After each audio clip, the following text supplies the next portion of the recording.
Romans is not only a foundational book of doctrine, but because it is such a formal explanation of the gospel, Paul gives, even in his introduction, many truths that are very, very helpful for us. And I'm thinking here of chapter 1, verse 14, 15, and 16, where he makes three great I am statements. Listen to the text. I am under obligation, both to Greeks and to barbarians, both to the wise and to the foolish.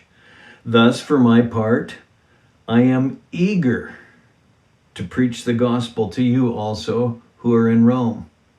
I'm under obligation to preach the gospel, and I'm not just grinding it out, I'm eager to preach the gospel. Why? For I am not ashamed of the gospel, for it is the power of God for salvation to everyone who believes, to the Jew first, and also to the Greek.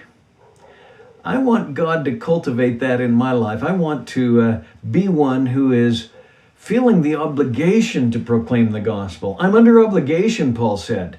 I think he was the kind of man that anytime he had opportunity, he felt the obligation to proclaim the good news. But it wasn't a legal, grinded out kind of a thing. He said, thus for my part, I'm eager.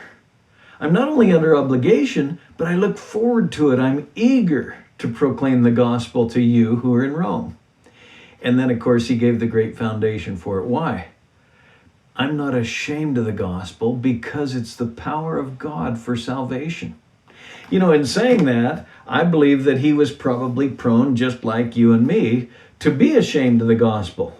The evil one would suggest that we should be, but we know that's coming from the evil one.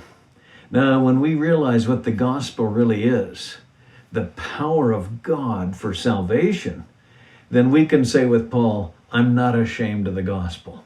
So he gives three great statements that I think all of us who follow Christ can use as kind of guidelines.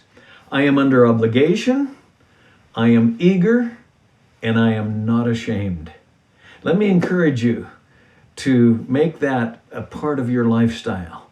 I'm under obligation to tell the gospel.